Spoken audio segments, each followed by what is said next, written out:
bonsoir Monsieur Wintrop Bonsoir. et merci de nous accorder cette interview à Bristol TV. Donc qu'est-ce que vous pouvez nous dire sur la quinzaine des réalisateurs? Qu'est-ce qui la différencie des sélections officielles au festival, de la semaine de la critique?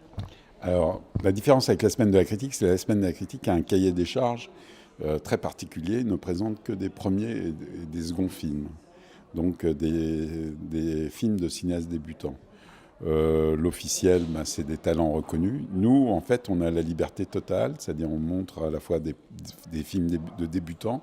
Il y aura 4 premiers films cette année dans la sélection de la quinzaine, 4 longs métrages de cinéastes totalement débutants, mais il y aura aussi des seconds films, des troisièmes films, des 27e films, des 44e films. Voilà. Donc on est d'une liberté totale par rapport à ça, et donc on montre ce qu'on a envie de montrer. Je pense que ce qui caractérise la quinzaine, c'est un esprit qui est fidèle à celui de sa naissance. La quinzaine est née de l'Assemblée générale des cinéastes en mai 68 à Cannes, c'est-à-dire une révolte contre le cinéma officiel. Et on est resté fidèle à ça. C'est une section libre. En plus, il y a un jeune cinéaste qui l'a noté dans un éditorial de la Société des réalisateurs de films. Ce jeune cinéaste, c'est Yann Gonzalez. Il dit que la quinzaine est devenue le point de rencontre aussi des cinéastes qui sont arrivés, enfin des cinéastes qui sont reconnus, et des jeunes cinéastes. Cette année, ça sera encore le cas, puisqu'il y aura à la fois des gens reconnus comme Sébastien Lifshitz, comme Paul Schrader, comme Jodorowsky, Bellocchio, Paolo Virzi, et puis des jeunes cinéastes comme Claudio Giovanesi, comme Ouda Benyamina, comme Rachid Jaidani, voilà, Sacha Wolf. On voudrait rester ce point de contact entre des gens qui ont tout à fait le droit aujourd'hui et sans doute le loisir d'être sélectionnés, par exemple, en compétition officielle, et des débutants. On est ce point de contact qui est unique à Cannes. Là, Paul Schrader, en effet, c'est un cinéaste connu et reconnu.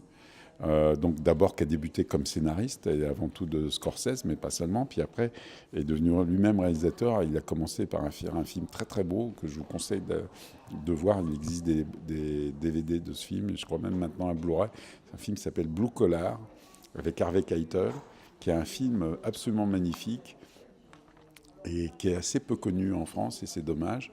Voilà, c'était son premier long métrage et ça date de 78, donc déjà il y a pas mal d'années. Et après, il en a fait d'autres. Il a fait une adaptation d'un roman de Russell Banks, le film s'appelait Affliction. Et puis il a fait American Gigolo avec Richard Gere. Enfin, bon, ça faisait quelques années qu'il faisait des films, moi, qui me satisfaisaient moyennement, mais là, il revient avec un film bourré de dynamite, une adaptation d'un roman d'Edward Bunker. Et Bunker, déjà un écrivain bourré de dynamite, avec des acteurs eux-mêmes bourrés de dynamite, Nicolas Cage monté sur ressort et William Dafoe avec un rasoir entre les mains. Ça fait très très mal. Ouais. Ça s'appelle Dog Eat Dog, en effet.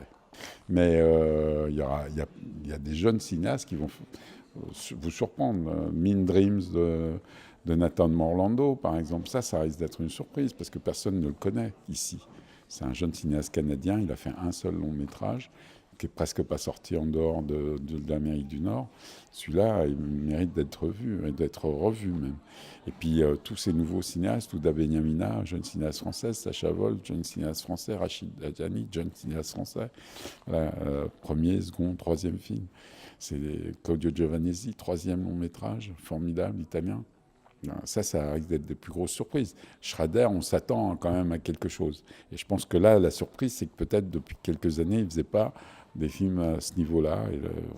Mais si vous ne connaissez pas, en effet, Marco Bellocchio et Paul Schrader, alors vous allez avoir une bonne surprise. Ok. Ouais. Est-ce que vous avez quelque chose des coups de cœur, par exemple, J'ai 18 coups de cœur. Si même j'en avais qu'un, je ne le dirais pas, mais surtout, c'est pas vrai, j'en ai 18 coups de cœur. J'adore le film de Bellocchio, j'adore le film de Paul Schrader, j'aime beaucoup Mean Dreams, comme vous l'avez pu le comprendre, j'adore le film de Rachid Jaidani, je trouve formidable ce que fait Depardieu dans ce film. etc. etc. Mais ça va faire les 18 films. La vie de Thérèse, Les vies de Thérèse, pardon, m'ont fait pleurer à chaudes larmes. Donc, voilà, si je continue, je vais tous vous les énoncer. Fioré, d'abord, dans Fioré, on découvre une actrice incroyable. Alors, quand j'en ai parlé à Claudio Giovanesi, le réalisateur, j'ai dit, mais cette fille, elle doit faire du cinéma, du théâtre, elle est incroyable. C'est nouvelle Sophia Loren, nouvelle Anna Magnani, d'ailleurs, plus que Sophia Loren. Il m'a dit, mais non, c'est pas quelqu'un qui fait du cinéma ni du théâtre. Elle sort vraiment de prison et ça a été extrêmement dur de la faire jouer. Dedans, il y a aussi un vrai acteur, c'est Valerio Mastandrea, dont j'ai parlé longuement.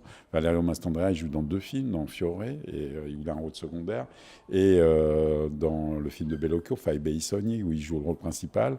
Et dans ces 2 films, il est génial aussi. Ça sera aussi une belle surprise pour les Français qui ne connaissent pas Valerio Mastandrea, qui est un immense acteur italien, du niveau de, je ne sais pas, au supérieur pour moi à Vincent Lindon. Ah oui, carrément. Vous allez voir comment il irradie dans un second rôle. Quand il joue dans Fioré, dès qu'il apparaît, il y a une sorte enfin, c'est une aura incroyable. Alors, je ne parle même pas du Bellocchio, où il est quand même très présent. Mais dans Fioré, c'est incroyable, dans les scènes dans lesquelles il est, comment il les transforme. Valerio Mastandrea. Mais Depardieu est génial dans Tour de France. Hein. Moi, il est toujours assez bon, c'est le moins qu'on puisse dire. Il est même très bon en général. Mais là, il est fantastique dans Tour de France. En face de Sadek, le jeune rappeur. C'est quelque chose. Il va bien, du coup ? Ah bah, je pense, oui. Il est là. Normalement, on a le film aussi pour qu'il vienne. Non, il viendra pour défendre ce film, je suis sûr qu'il viendra. Merci beaucoup.